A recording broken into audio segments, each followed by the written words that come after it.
My name is Caitlin Kuwald, and I'm a freelance illustrator in LA. Right now, we're in my studio, which is a garage that is attached to my house. And the washer and dryer is right over there. So yeah, I was really into tracing paper for a while because it just felt really good to draw on. That's me pregnant and everybody else in LA. Needless to say, I was quite unhappy. And then here's what actually my ink line work looks like. So that's all painted in ink. And then I'd scan this into the computer and then do the coloring in the computer. So this is for an illustration about the Carolina Chocolate Drops, the band. I was really into very, very, very tiny brushes. I grew up in Southern California, went away for a long time and came back. I went to 2 different art high schools in San Diego. So I always knew I wanted to do, I know, who knew there was even 2 art high schools in San Diego? So I always knew, I mean, I've been drawing since I was a kid, and I was always taking classes and went to those 2 schools and then left to go to art college. So it's always been the thing I did. I went straight to college right after high school in 1998, and I went to the California College of Arts and Crafts, which is now the California College of the Arts. I read comics as a kid and graphic novels as a kid, so the idea of narrative through art has always been extremely important to me. I can do likenesses really well and capture expression really well. When I had just moved to Philadelphia to go to graduate school, I was still painting 100% at that time, generally portrait work. I was hired by Eric Skillman, the art director at Criterion, to do my first cover for them.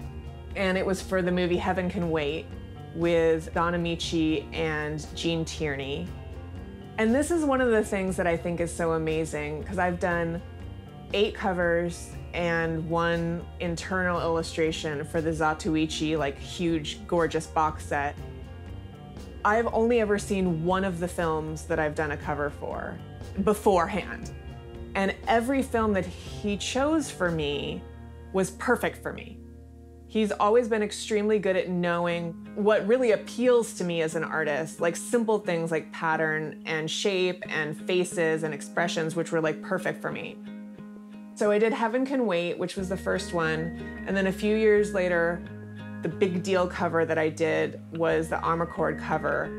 It's a big fold out, and that was this like big long painting that I did. So these are the sketches for the fold-out cover for Amarcord, the Fellini film. And this is the first sketch, which is much looser, just to kind of get something down based on what the art direction I'd been given. After I get feedback on that, I do another round of sketches, which is this one. So it's much tighter, much more realized. And you can see as it goes through panel to panel, it goes through each season. So it starts in the spring to summer, fall, winter. And we move things around just a tiny bit more. Some people get closer, some people go farther away. And then you can see here is the final. So that was the whole painting. So this is for the organizer. So these were the first sketches I did, just trying to get the idea across whether or not we want to see the main character's face or not. Marcello Mastroianni. He has a beard and a hat, and he's wearing glasses, and one of his eyes is a different color. So it was about whether we wanted to keep him anonymous or not. There were such great faces in this movie. The feedback for that was that the sketches of the crowd, they were all looking too forward. He wanted them to be interacting more. So this was the final sketch that we came to. So all of those faces that were just straight on now have moved. There's relationships. So that's what the final looks like. And so what I would do is I take the black and white lines, I scan them in, and then I would do the color behind the lines, and then I would actually color the lines themselves. And I could fill these lines with black so you could see the color of the line reflects the color of the skin and the hair and stuff underneath it. My work has changed so much over the years. I think especially at the beginning, it wasn't very personal. There wasn't really anything other than maybe technique. It was like solving the problems that I was given. And I think it's only been in the last maybe 10 years where I've started doing stuff that feels a lot more me. It took me a really long time to figure out what that was. And I also think having a kid helped with that a lot.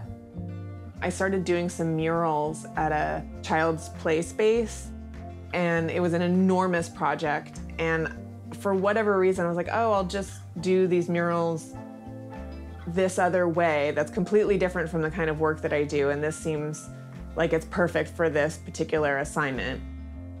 When I was doing it, I was like, why am I not doing this kind of art all the time? Just brighter, playful, flat, like children's book kind of illustrations, which is what I've always wanted to do. And I just started making my work like that, and I've just been so much happier. And I think that's the aesthetic that is the most me of anything that I've ever done before. And the only people that I will do that kind of realistic style of work for still is Criterion. And I won't do it for anybody else. But if they get in touch with me, I'm like, well, yeah, obviously, I'm gonna do that for you.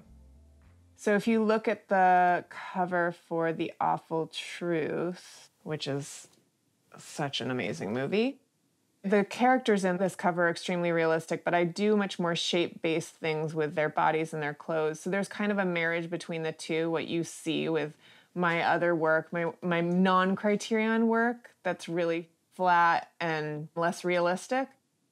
And I've always liked the way you could play with things that have volume and depth and then things that are flat. So this is a fold out in the DVD, and it's when they're trying to get the dog to come to them. It's like a custody hearing for their dog because they're getting a divorce. Minnie. Come on, boy. This is Ned. Yeah, come on, fella. Look up here. Come on, what's the matter? Come on, pay attention, Minnie. right? Come on, Smith. Minnie. Come on, boy. Look up here. Come on. Look up Pay here. attention. So she's very realistic, but there's like some really exaggerated shapes in her clothes and her amazing hats. Her hats in this movie are incredible. If you can make it as an illustrator, you're really lucky because you get to do what you would do as a hobby for a living. It took me a long time to realize what it is that I really enjoy doing the most, and I like having time. So that's one thing that's really nice about working with Criterion covers. It's actually a much more collaborative process than most of the illustration work I do. There's a long deadline because there's a lot that goes into the process, and I love that.